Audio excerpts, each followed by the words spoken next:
Okay, well, good evening, everyone, and welcome to Working Rangelands Wednesdays, where we explore topics around rangeland agriculture in California and across the West.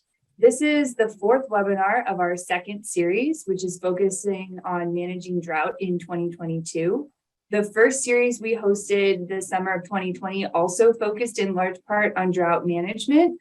And all of those recordings are currently posted to our YouTube channel. If you're interested in checking those out, we'll drop the link in the chat.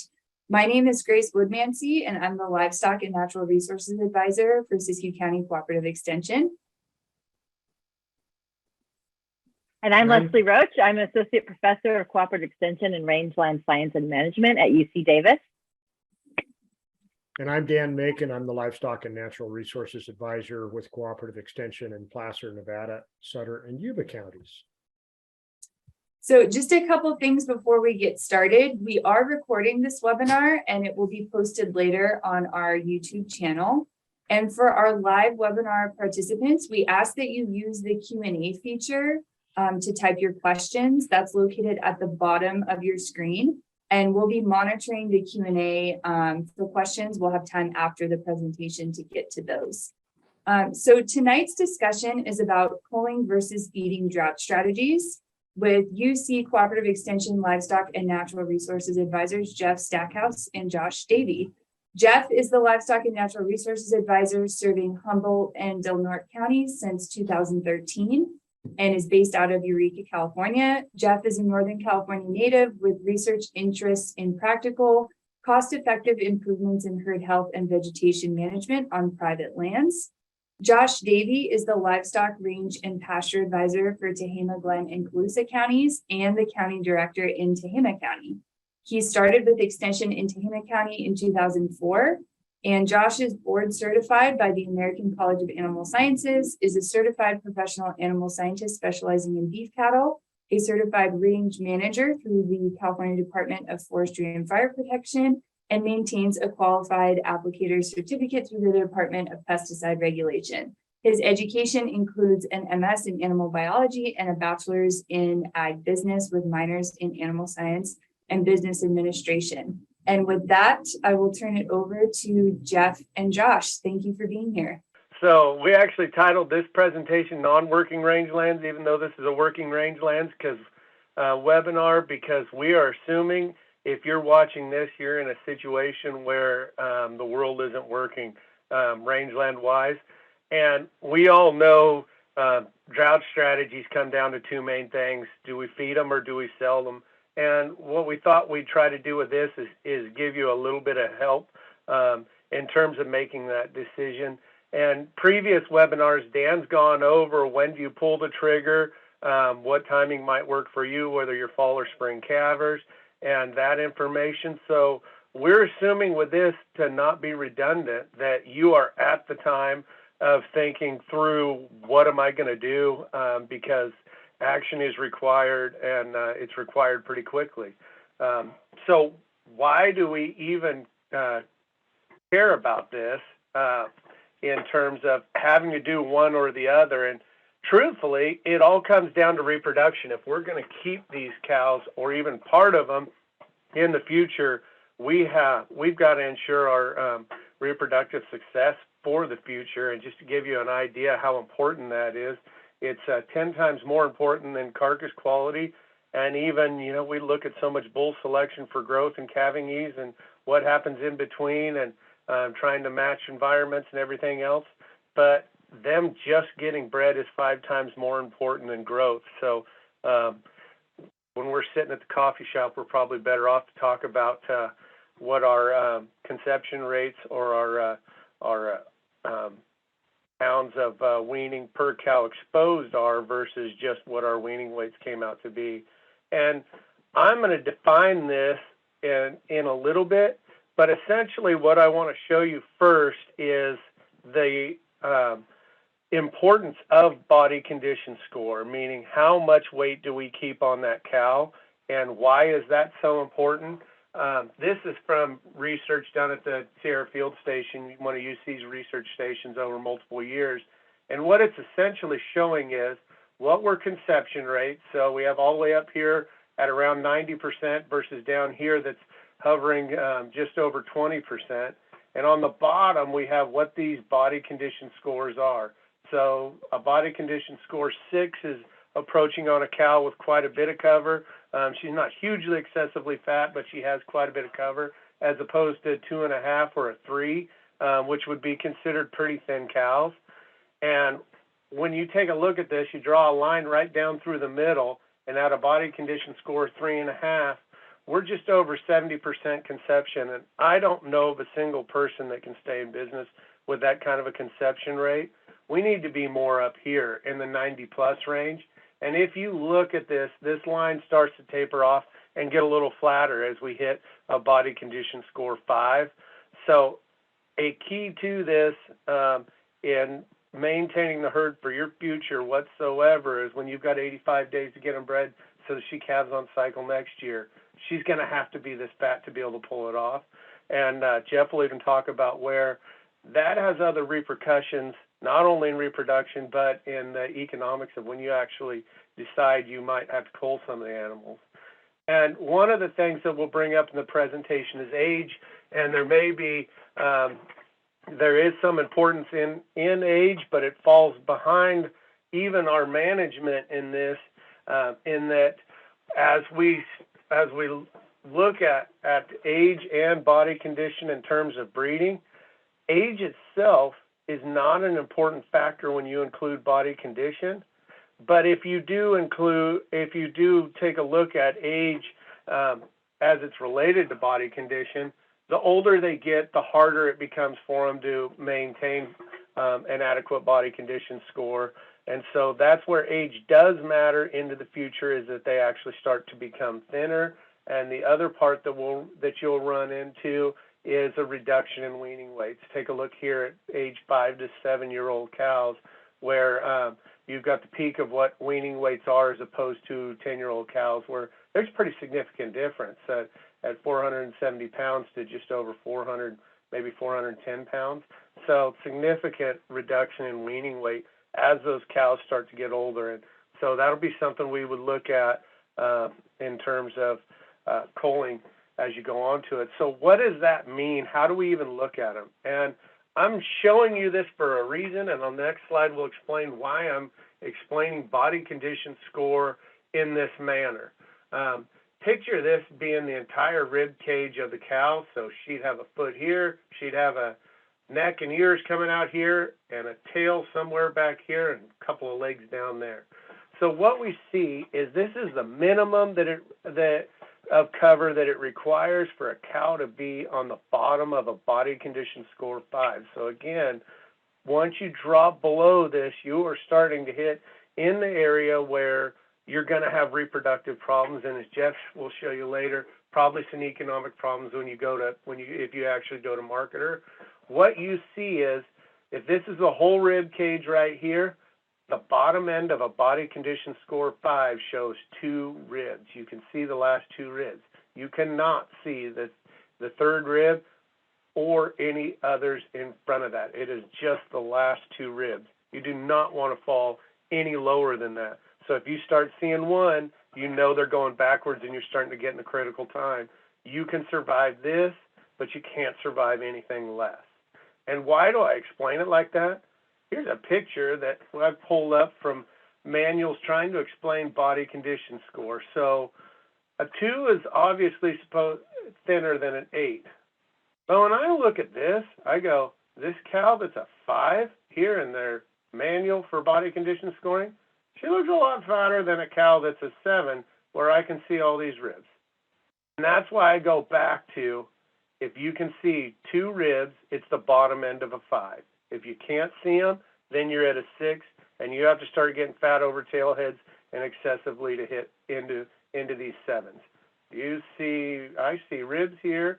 I don't see that much fat over a tail head. This cow that's a 6 looks fatter. This cow that's a 5 looks even fatter. So that's where I go back to, just use that as a rule of thumb. And one of the things we bring up with this is it possible to feed your way out of a drought. And some of the data here says yes. Is it economical to do it? Probably not, because you have several ways that you can go about it. This was a study that went on over 8 years.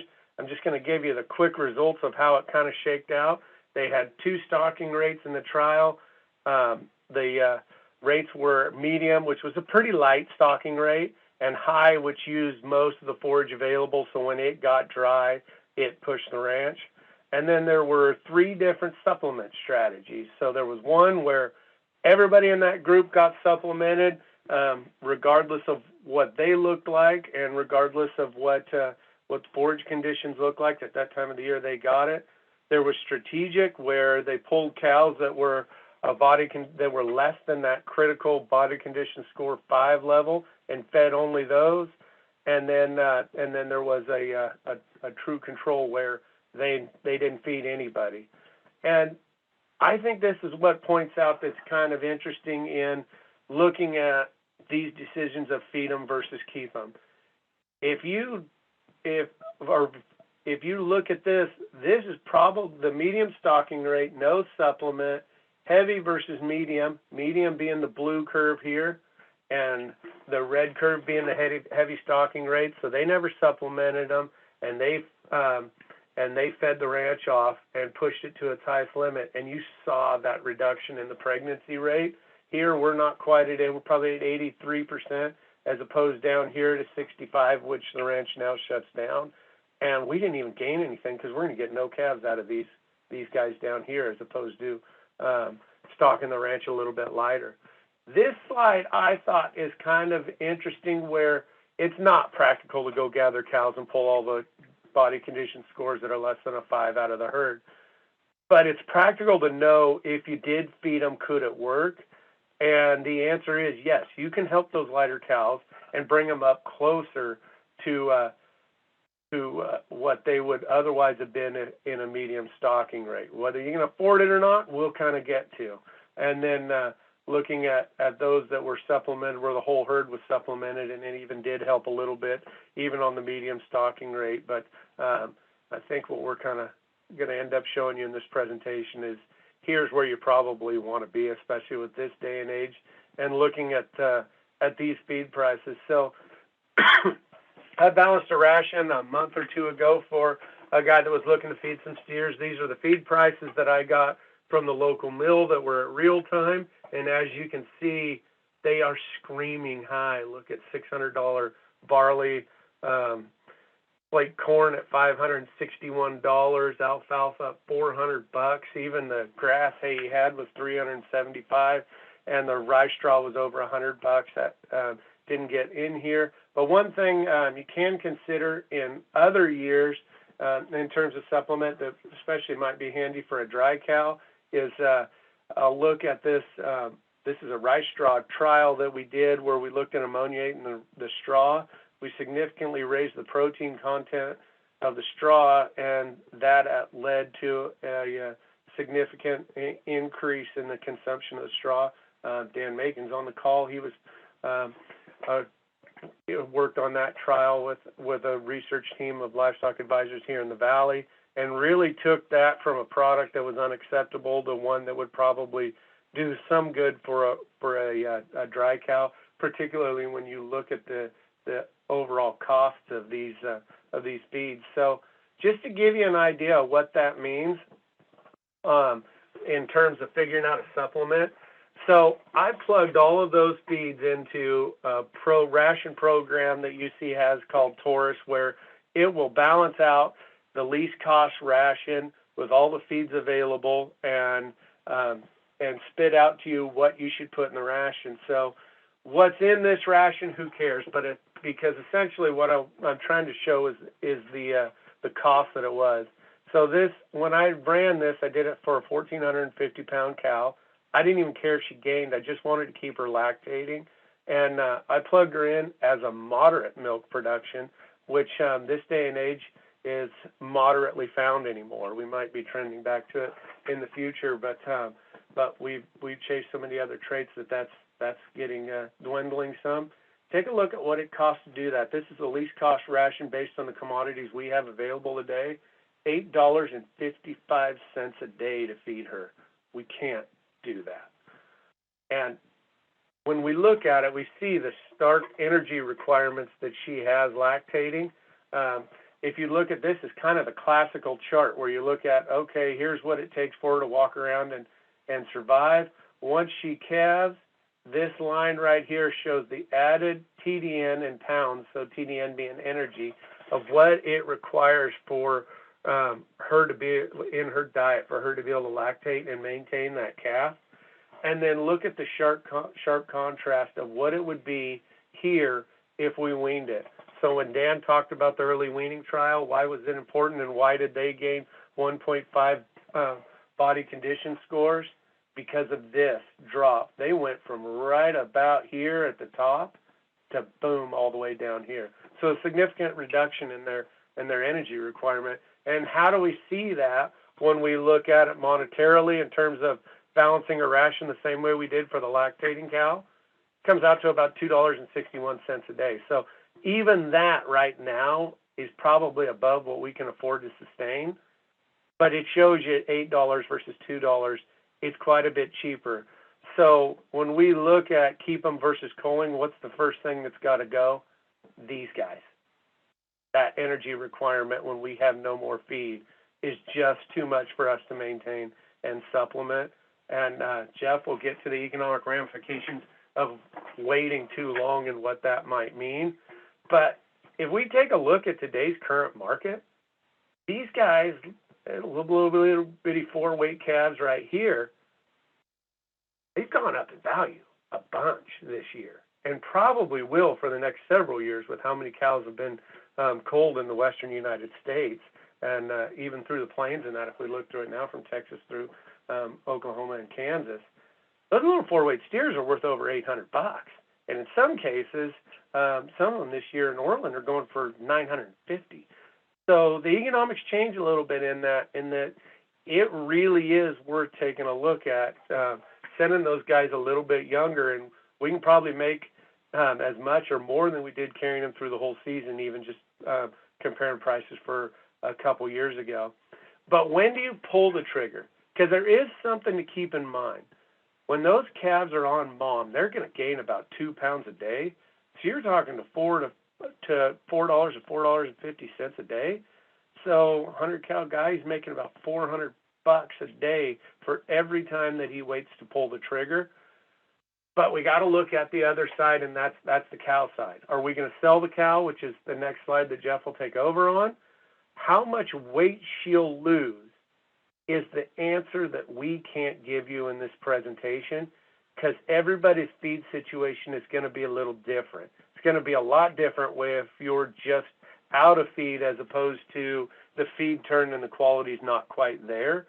But you're going to have to keep an eye on that.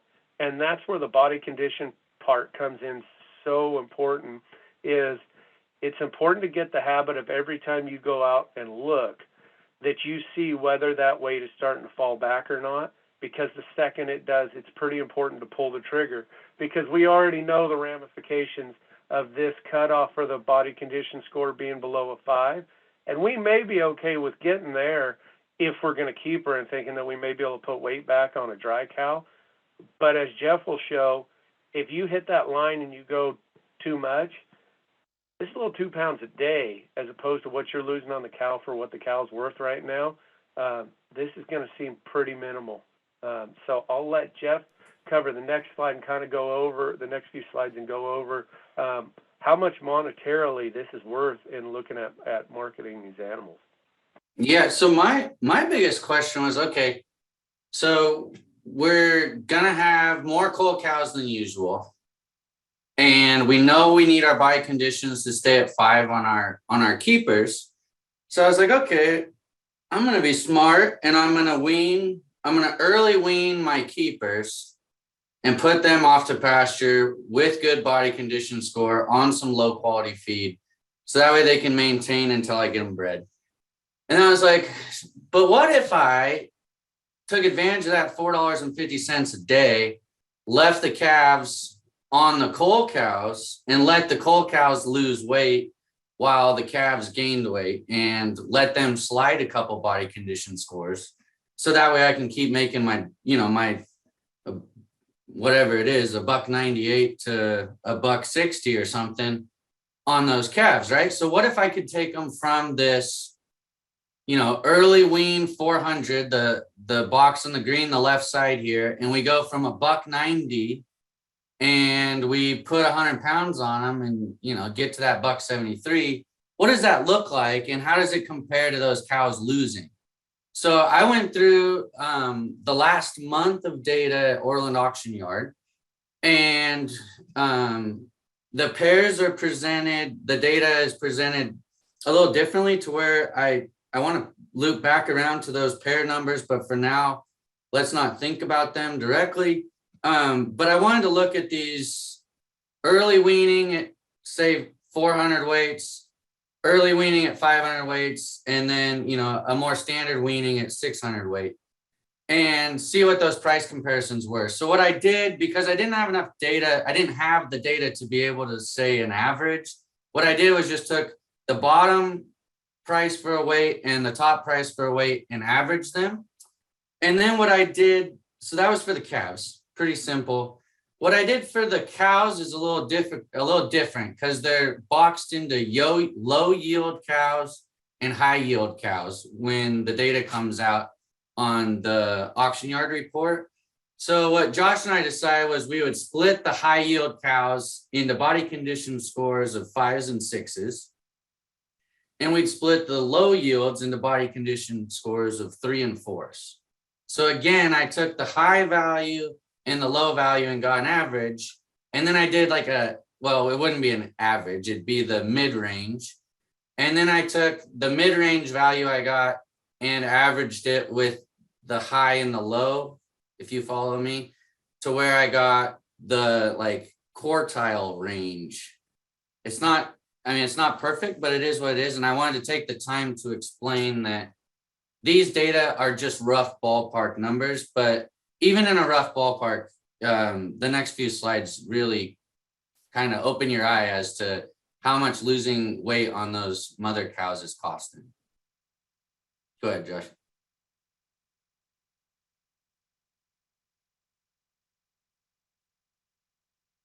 So the top chart is the one you just saw, which is just the data for each animal class at Orland over the last month, and the averages are across the bottom.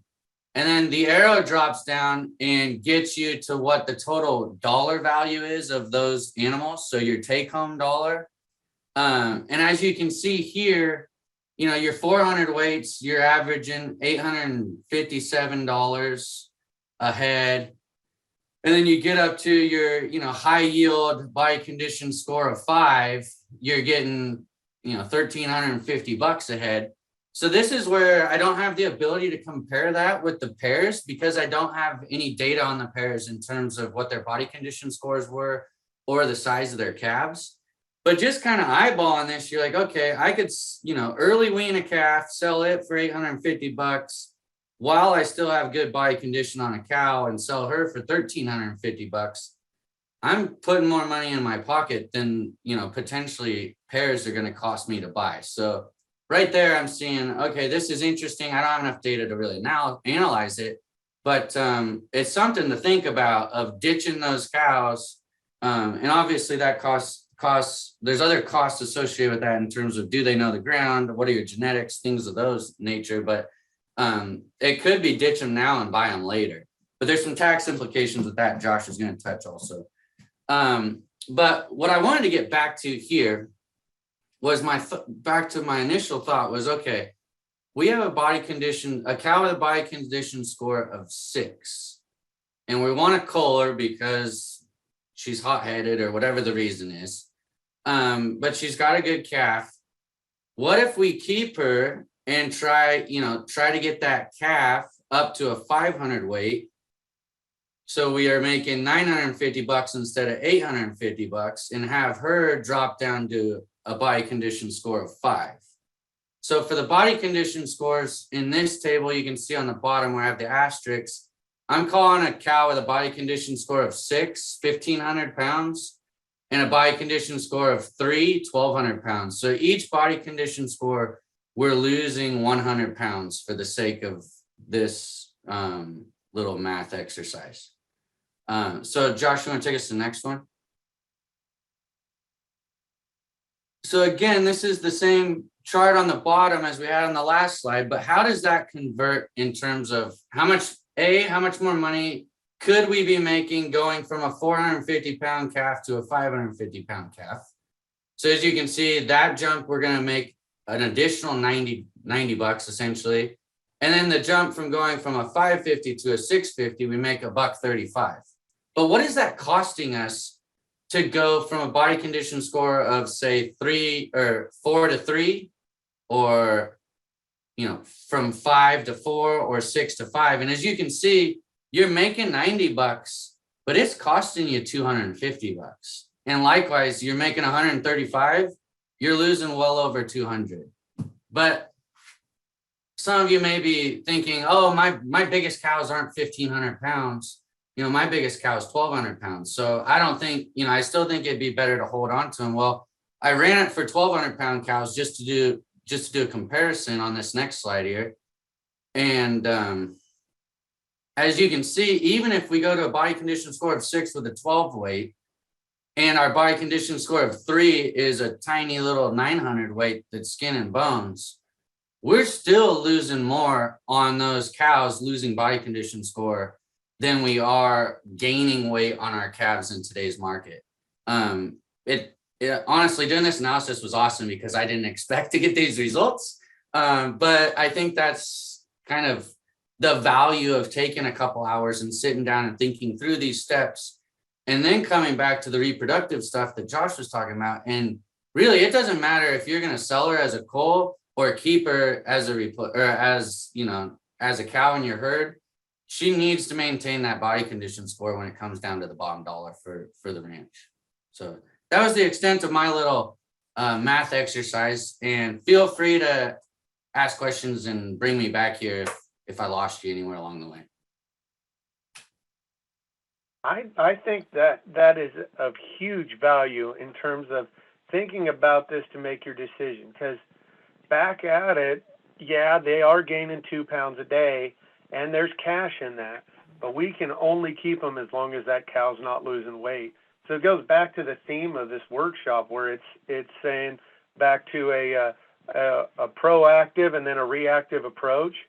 Proactively, we need to have this in the back of our minds to where we know we're going to pull the trigger, but we're watching every day to react on when that trigger is going to get pulled. And there's a lot of stuff that needs to go into that. Obviously, you're going to want to do the preg check before that. You're going to have trucks lined up and everything. So having those things in your mind, especially with a drought deal that can become such an emotional thing, because let's face it, who takes care of the cows all year just to sell them? You'll want to have those things lined up in advance. And so I thought I'd put down a few things that just might help to consider as you're going through the day of culling. And I'm assuming when you're doing this that you're preg checking them, because there is not a publication in the world that won't tell you to sell the open cows first. So without that data, you're just guessing. You have no idea. And above and beyond, as we stated on the very first slide, that pregnancy is repro is the number one deciding factor on whether you're going to be profitable or not. So with that in mind, we always hear sell the open cows, but something else to consider that could be of value is this might be your golden opportunity to make a tighter calving season. And I put 45 days on there, but if the world's tight and like some of these irrigation districts in the North State that aren't getting water, you might have an opportunity to make yourself a 30-day calving season, and you just might make up for it in calf sales next year, having a uniform lot to sell at the yard, even though you have less calves to be able to sell. At least those that are in can be uniform. The other thing I think that that day gets really busy, the preg checking day, and you're trying to hurry as you go, and your health's trying to hurry. You got a vet waiting on you.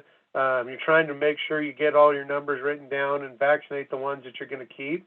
But one thing that might be really handy is to make a pen or at least a lane that comes out from the chute that day, that is in front of what you would be doing for, say, your keep pen, where you'd be keeping bred cows. Something that gives you a quick chance to look at them for 10 to 20 seconds to go, does she have a soundness problem?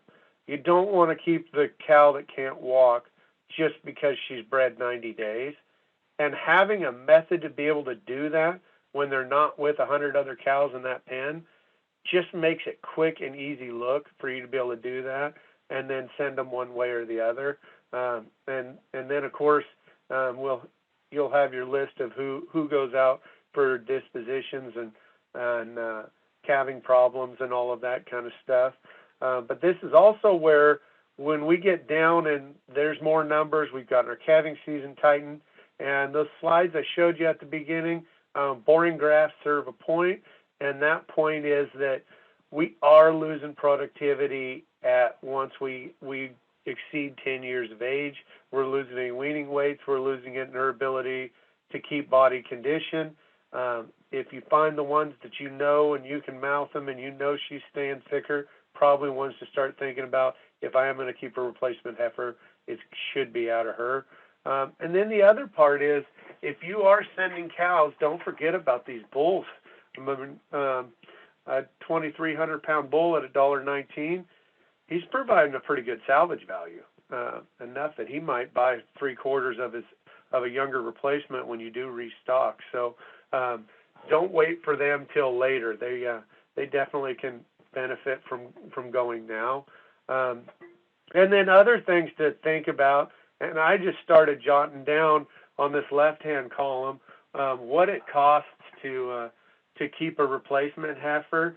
And you can see I ran out of room as I got to about right here, and I was already at $565, and I had just thrown in some feed costs at $30 an AUM divided by 2, because we're calling half an AUM, $50 in vaccine freight, and then looking at having to have a heifer bull. So you divide that $3,500 heifer bull out by 20, and now you're sticking her with $175.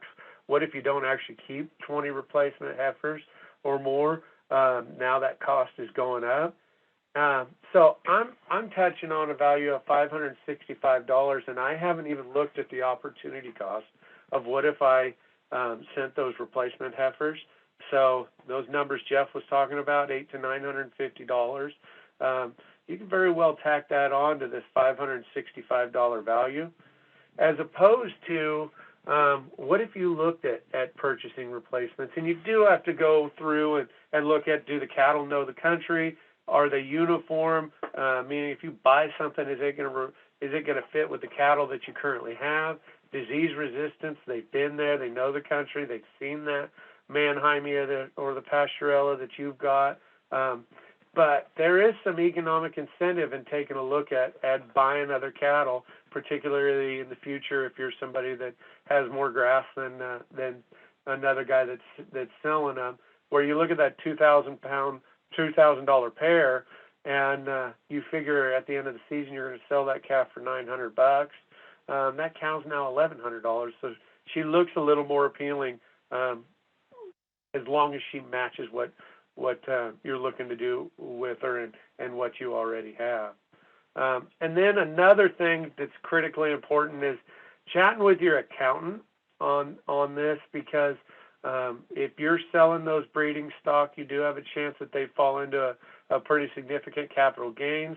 There are some IRS codes. I've put them here to chat with your accountant on. If your accountant's a livestock accountant, which I'm assuming most folks would have, there are some stipulations where if those animals are replaced in the future, they can file forms with their taxes, and you don't face that hefty tax bill. And there's a set amount of time to replace them after the drought has officially ended. And so look at what those ramifications might be for you and whether you can even replace them in the future. But you definitely want to roll that over, because you don't want to go through all this work, do all the preg check, do all the heavy culling, and then give that money away tax-wise. So that is what we've got for you. We tried to keep it short and sweet, but boy, it sure looks like in the area of feed costs right now that this could have been a 5-second presentation on selling oil fat. Josh and Jeff, thank you. Great presentation, and I think really important kind of foundation for thinking about these things. If you have questions, please go ahead and put them in the Q&A pod. But one of the questions that has come up to kind of get us started here is the whole idea of byproduct feeds. Seems like every time we have a dry year, there's an awful lot of interest in byproducts, and not a lot of information about kind of nutritional value or how to put them into a total mixed ration. Where would you start in thinking about byproduct feeds? Actually, that's a really good question. If you want me to tackle it first, Jeff, and then I can turn it over to you for other ideas you have. Yeah, we don't have a whole lot of byproducts on the North Coast, so take it away, Josh. And I think what Dan's alluding to first is probably the primary deal. Is every farm advisor's office has an unusual byproducts book that was done based on the average testing of byproducts all over the area, and you'd be amazed at what kind of weird looking stuff is actually in that. I'm always shocked going, nobody's ever done that, and it's in that book and tells you, along with some guidelines. There's some maximum amounts that you can put in diet. Some of these byproducts get pretty hot, so that information's in there, and it's really useful. One thing that is a word of caution, and why we didn't cover more on rice straw, is it's a pretty ugly world right now. And on GCID, one of the biggest irrigation rice districts in the world, is going to plant less than 1% of rice this year. So the availability of what we would normally think of one of our major byproducts in rice straw to be able to feed, it may not be there. Even though they're getting rice on the east side, a lot of those guys don't pull off the rice straw as much as the west side due to potassium deficiencies in that. So this year's a little tougher. If you can find something crazy out there and some pumice of some sort, that might be a way to get a high quality forage. If you're wanting some rice straw, boy, you better know somebody and put your order in early, though.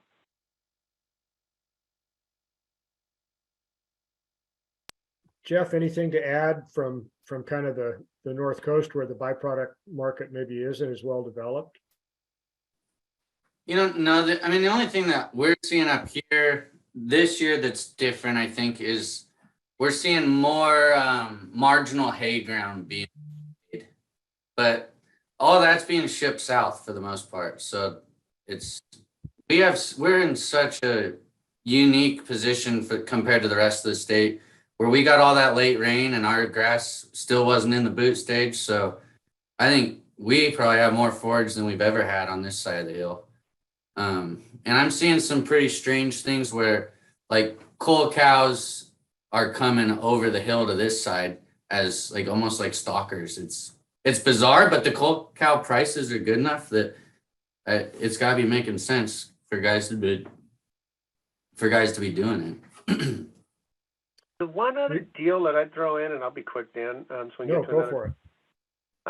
We, by and large, in the valley, I can only tell you of a handful of people that have any kind of capability of dealing with commodities.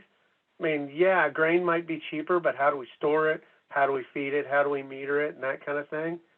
And if this world's going to keep being as ugly as it is, we might start looking at how some of the rest of the world does and achieves those things, and how much infrastructure that costs in capital to be able to make that possible. Because there's been some, this year's not one of them, but there's been some of these years where it's been just as cheap to buy a ton of corn as it is to buy bale alfalfa. And that pound of corn is worth about 2 pounds of alfalfa. So maybe we don't want to have monster silos that break the bank, but some way to maybe be able to store some feed from a belt truck that can back in and find a way to meter it out in a way that works might actually be logical.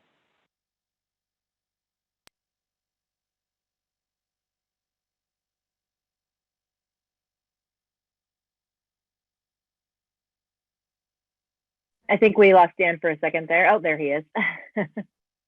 We've got a couple questions in the pod. You want to grab those, Dan? Sorry about that. Question about thinking about how many, what percentage of your cows are going to get bred within that first 30 days and how to kind of analyze that. First is the economics of having a more uniform calf crop. What's that worth? And how would a producer go about thinking about those questions?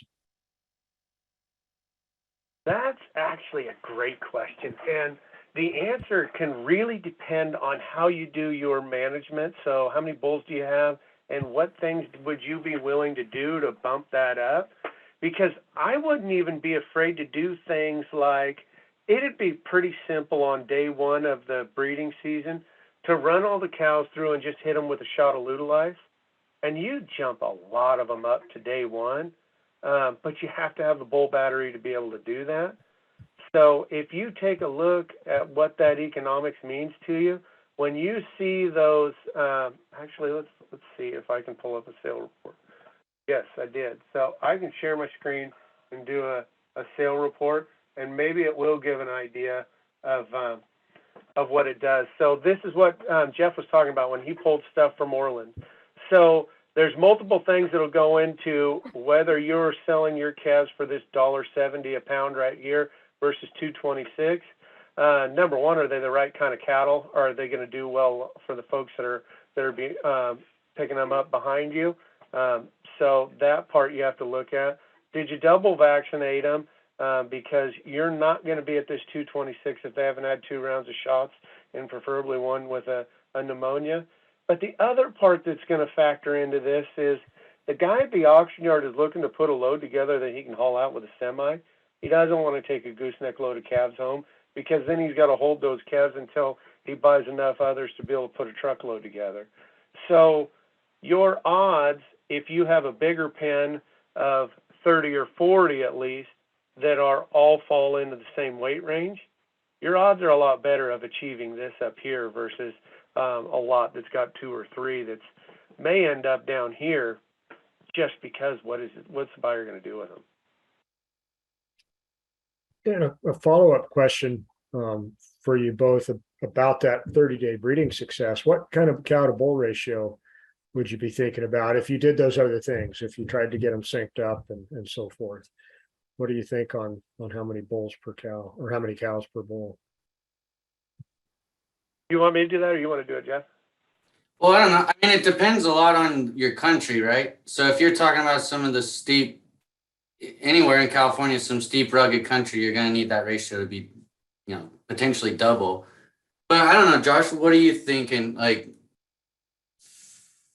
well, for me on irrigated average ratio of like 15 maybe on rangeland? Like, I'm not talking. If I'm trying to do something like the Ludolife trick or something like that, I might roll with a 15 number. If I'm on irrigated pasture, I'm not going to have much trouble with the 20 to 30 ratio. Yeah.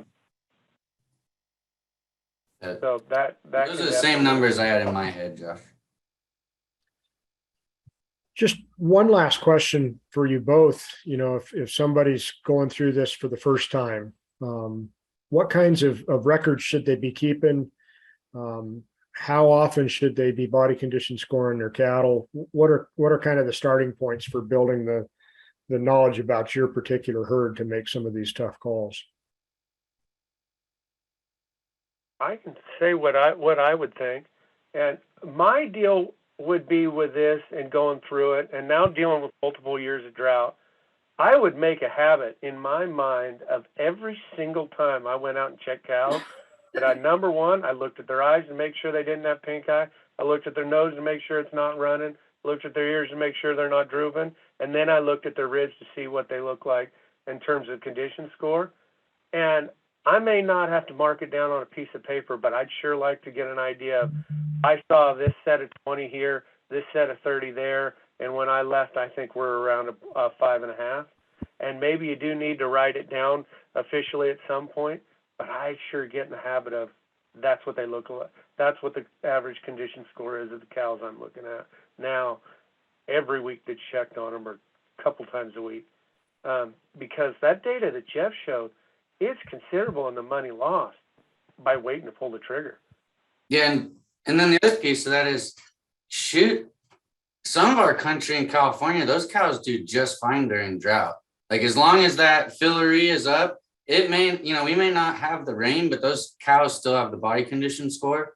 So I think that's pretty important. We saw that this last year where Humboldt County was dry as a bone during our coldest months. And our cows were the fattest I've ever seen them with the best body condition scores. And it's just because they weren't wet and shivering all winter long. So even though it looked like putting green, we had the best body condition scores I've ever seen on our cows in March. So I think that, just paying attention to the rainfall isn't necessarily a real logical move either. The body condition scores tell you so much.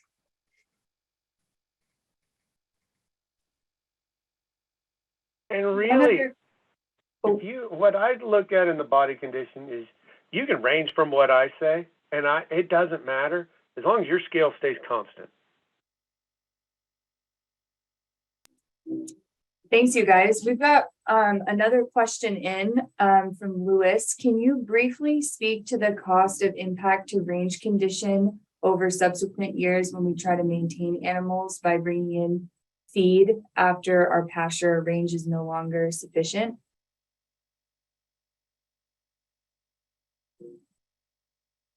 So am I getting this right that there is no feed period, and so what we've done is bring in supplemental forage to make up for that, and we've done it over multiple years?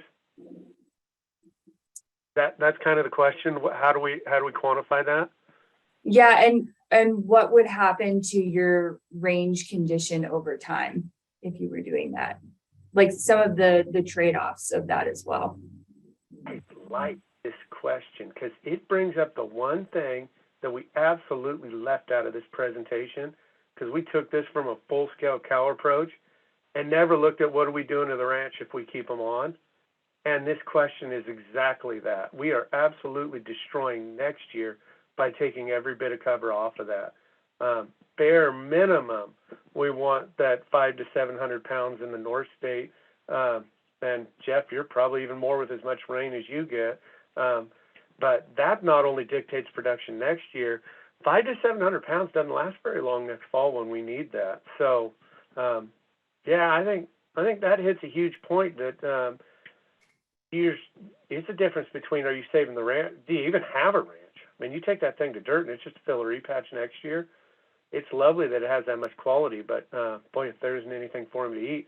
Now, what have you taken a 15-acre ranch and made it a 30? Because there is no grass to be able to fill them. So yeah, that's huge. You just cut the carrying capacity of the ranch in half. Well, and I think the biggest thing there is to dry log them. Don't give them access to everything. Get your dry matter to where it needs to be and pull them would be my piece. But that requires facilities as well. Yeah, so I guess after you get done checking the cows and looking at the body condition score, don't forget to look down.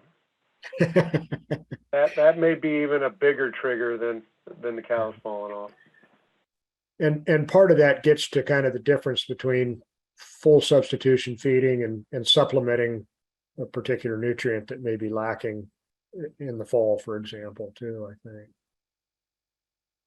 One last point from Dr. Jim Olchin, who wanted you guys to know what a great session this was. But one of the things that he wanted to remind all of us that it's also important to think about the expected decline in pregnancy and even weaning weight as you get lower body condition score cows. So a cow that starts out relatively fat maybe doesn't have as big an impact on weaning weights and on conception rates. But if it's a thin cow and they start getting thinner, that's going to impact those things even further. So I think that economic analysis that Jeff provided is a great starting point to be able to figure out those numbers. Yeah, and I think the piece to that also, like Jim added more to the story, but shoot, even if you take all other things out of the equation and say the cow, this isn't possible, right? But say you have a 1,500-pound cow that is now decreasing by 10 cents a pound because she is gonna yield less and she maintained 1,500 pounds, that's still $150 less for that individual. So the calves are weaning less, the pregnancy is less, you're getting less pounds off of your coal cow, but just having her yield being lower and that 10 cents is enough alone to make up for the potential gain that you have in those calves. Like that was the biggest piece I saw in, the little analysis I did today was like, you can take all the variables you want out of that thing and just talk about 10 cents and it's enough to push the dial way into the red. So it's just because they weigh so much. Like those small pennies make a big difference. Thank you to everyone who participated and submitted questions. That was really great. And thank you so much to Josh and Jeff for sharing your expertise. This will conclude our 4th session of our 2022 Working Rangelands Wednesdays Drought series. And our next webinar will be 2 weeks from today on August 24th at 6 p.m. And we'll focus on pasture management and irrigation strategies during drought. And that will be with David Lyle, who's the Livestock and Natural Resources Advisor in Lassen County. So if you have any specific questions you'd like to submit about managing irrigated pasture during drought, please feel free to email us before the 24th. So we'll look forward to seeing you all in a couple weeks. And thanks again to Jeff and to Josh. Have a great evening, everyone.